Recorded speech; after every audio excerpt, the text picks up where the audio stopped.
let's step on into the interior of the F-150 Lightning. As I hop in, this is pretty typical F-150 directly in front of me, but look over here and well, it looks nothing like the regular F-150 because you have this gigantic 15-inch touchscreen. It's basically the one that's pulled out of the Mach-E, so that means it's vertically oriented and has this nice little volume knob here to still give you that tactile feeling when you want to crank the radio. Going along with the screen discussion, if you look right here, you also have a fully digital instrument cluster. So you'll see on the right there, your speed. On the left, you get a little power gauge, and this is customizable for a few different views. But obviously you don't have a tachometer anymore because this truck is electric.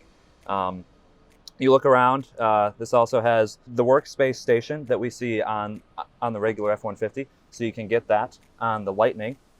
You fold that up and, oh, hey, look, there's your gear lever hidden in there. So you can press a button and that motor's back on up to allow you to throw it in gear. As I look further throughout here, it looks like you have a wireless phone charger, some USB ports, some pretty large areas for cup holders.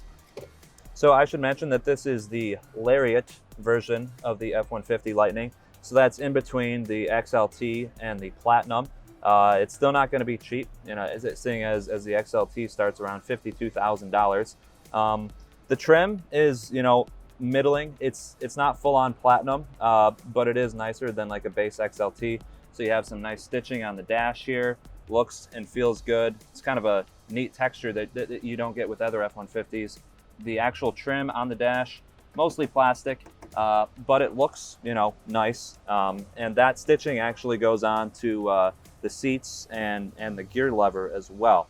So you get a few niceties, but if you really, really want the full luxury, you got to go with the Platinum and the $90,000 plus starting price. So hopping back here, just like every other F-150, extremely spacious in the back. It's not like, you're sitting here with some massive batteries on the floor and they're super encroaching on your leg space or anything. No, you're sitting back here with limo-like leg room.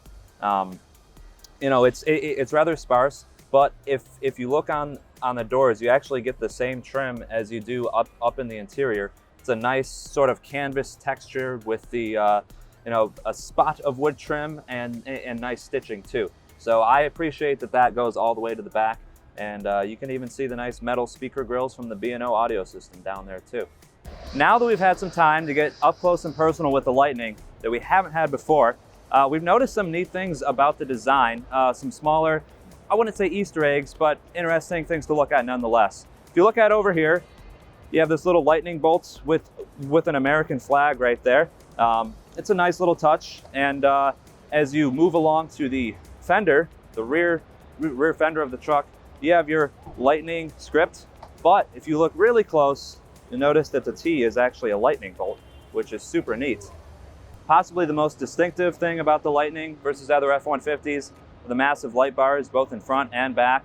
So you'll see this one here stretches all the way across the front fascia. I think it looks really neat in person, and it works.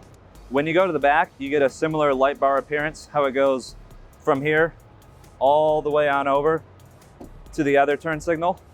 It's integrated rather nicely. You don't normally see this design on many pickups, but Ford has made it work with the F-150, and it looks really nice.